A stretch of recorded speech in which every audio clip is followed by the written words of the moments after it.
Vice President Biden seems to be escalating words with you, first on Twitter, and now he said that you're a tragedy in 2 acts. Your reaction? Well, we have the greatest economy in the history of our country. We have the best job numbers we've ever had. More people are working today in the United States than ever before. They're paying less tax than just about ever before. We have the biggest tax cut in the history of our country. The regulations are cut lower than they've ever been. I mean, we've done more regulation cutting than any administration, whether it's 4 years or 8 years. This country is doing well. We're rocking. The military is taken care of. The vets are in the best shape they've ever been in. We have choice now for the vets, which they've been trying to get, as you know, for 45 years unsuccessfully. And, you know, to him, I just, hey, part of the reason I'm here is because of him and President Obama. If they did a good job, I probably wouldn't be president. What else do you have to say? All right, Mr. President, thank you very much. Thank you very much. You do a great job. Thank you very much, sir. I appreciate being on the border. I have to ask you, I know you get asked every day, one final question, that is, are we any closer to seeing the Mueller report? So much made of it. There's now critics of your Attorney General. You know, there's no collusion, okay, the famous word collusion. There's no obstruction because they put a decision and the Attorney General made the decision. He said no obstruction. So there's no collusion. There's no obstruction. There's no nothing. It's all a big hoax. And the Democrats want to keep playing it because they've done a lousy job. They haven't governed well. Again, that's why I'm here. The way they governed is the reason that I'm president. And we are doing a great job. So it's really up to the Attorney General, whatever he wants to do. But everybody waited for the Mueller report. Then it turns out that there's no obstruction, no collusion, no anything. And now the rest is up to the Attorney General. Schiff and Nadler, they keep playing their games. They can't get off it. And they were very disappointed, but it was a very easy decision. And these were not people that liked Donald Trump. I called them the 13 angry Democrats. These were people that were angry. They should have never been allowed to write about me. These were 13 angry people with hatred toward me. And then they added more, 17 or 18. And they all were angry at Donald Trump. And they still came up with no collusion. Very few people could that happen to, where they go through almost 2 years of nonsense, haters, total haters, and they come up with no collusion? Thank you very much. Aside from the wall, and I just came from McAllen, Texas, Rio Grande Valley. Right. They're getting hit so hard from coast to coast. All the Border Patrol chiefs tell me, in addition to the wall, they need Congress to roll their sleeves up and to change these laws. We could change these laws in 15 minutes. I could change them, catch and release. You know what that is, Democrats. You catch the person, you take their name and you release them, okay?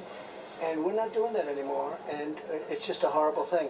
Chain migration, where you come in and you have a lot of people come in with you. Your mother, your father, your uncle, your aunt, your grandmother, your grandfather, your brothers and sisters. And I mean, we had a case where somebody that, as you know, radical Islam, he ran ran many people down on the West Side Highway in New York, you know it well, and killed 8 people, wounded a horribly injured 12 people, I mean, missing arms and legs. And he has many people under chain migration. Many of his relatives have come in with him. It's crazy. And then, of course, you have the lottery, visa lottery, where they pick them and they pick people. And these countries aren't giving us their finest, okay? They're not giving us their finest. I'm not going to say they give us their worst, but, you know, why wouldn't they? So we have to get rid of these things, and we can have it so easy. What has happened, though, and you've seen it, is Mexico now, for the first time, is apprehending people and bringing them back with, and this is, otherwise we're going to close up the border. Are any Democrats willing to work with you to change Well, laws? we're going to find out. I think they're getting hurt badly politically, and then once they get hurt badly politically, they'll start working with us. In the meantime, Mexico is doing a job that we could be doing, but Mexico is now apprehending people at their southern border, and they're bringing them back to Honduras or Guatemala or wherever they come from, El Salvador. They're also stopping the Mexicans from coming in. And we've had a great 4 days, and it only started when I said we're going to close the border. And I will close the border, or I'll put the tariffs on the cars that they make and they send into our country essentially tax-free. And I'll put tariffs on there, and then I'll close the border after that if that doesn't work. So let's address that. How would you put a tariff on it when your own agreement precludes that? Well, we haven't finished our agreement yet. So I'll put that in there. I'm going to put it in there because if they, look, people are pouring through Mexico. They come from other countries. I already stopped the money. We pay them over $500 million. Honduras, Guatemala, El Salvador, and others. We stopped the money. Some people would say, oh, you should give them more money. The Democrats say give them more money. They're forming caravans to get people out. I've been in them. And you know what? They're not putting their best people in those caravans, okay? But they're forming caravans, they're putting people in, they're sending them up. You know it better than anybody. You know what's going on. So, Mr. President, is it time to call for a summit between yourself, the President of Mexico, the presidents of Honduras, Guatemala, El Salvador? I don't need a summit. I think we've done very well without the summit. They understand. We stopped. We're saving $550 million. And I respectfully told, and I thank him very much, because for the last 4 days it's been great. You see that whole stream is drying up. They could stop them at their southern border, And you look at what's happening now. They pulled in 1,500, 1,500 yesterday. They brought them back. They pulled in over 1,000 the day before, over 1,000 the day before that. Today I haven't gotten the number, but I understand it's a lot. Where I was in RGV, 14 straight days of 1,000 plus, 1,400 yesterday. And this is what I want to address with you. They're releasing now, particularly the family units, to the public. In the fabric of the U.S., tens of thousands are being released and will continue. Are we witnessing the second generation of DACA forming? No, we're witnessing people that are going to be brought out of the country. The country is full. Our system is full. We can't do it anymore. We go by this horrible Flores situation. You know, that decision is a horror show. We have to release after 20 days. And we built big detention areas, but they fill up immediately. There's never been so many people coming up, and that's because they're gaming the system, and the system has changed for the worse because of what happened with Democrats and what they've done in terms of Congress.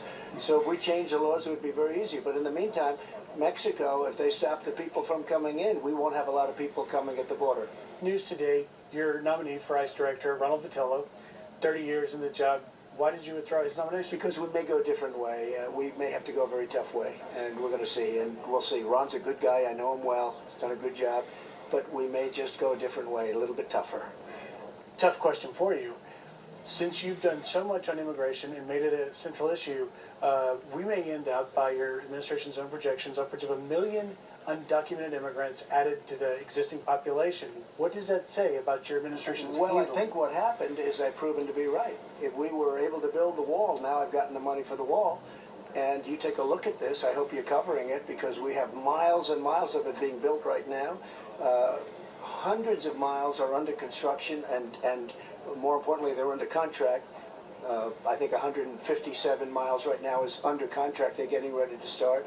The Rio Grande, we're doing a lot of work there. That's where a lot of people come in. And I've shown the people that I was right. I mean, this is what's been happening for a long time. It's been happening for a long time. They didn't even put down the numbers. They didn't used to put down the real numbers. I mean, you look at what's happened. You know, in the old days, they didn't mark down. They didn't say how many people were coming in. What we're doing is the gang members don't get in, and if they do get in, ICE is getting them out. The bad ones. We have a lot of bad ones, you know, that want to get in. And when you look at the caravans, they're composed of people that, I'm sorry, but they're not supposed to be coming into our country, and we're stopping it. But what we will be doing is now our system is full. And I told our people today, our system is full. We can't take any more. The asylum is being scammed, the whole asylum system. And you have gang members, tough people, saying they're afraid to be in their country. They're not afraid. And then they'll come up with flags. They're holding flags from their country. Griff, really well done. That is the central driving magnet that these people are coming from Honduras, Guatemala, and El Salvador. And until you do both, build a wall and close these loopholes, it's not going to get better until you do that. And the president's fully committed to doing that, although he did say, I said, look, how about a summit? Bring these countries together. He said, we don't need it. I kind of liked that answer, We're doing honestly. all right. And I feel like these summits don't do anything half the time, so I kind of like that. Were you satisfied, though, Griff, with his answer about the tariffs when you said,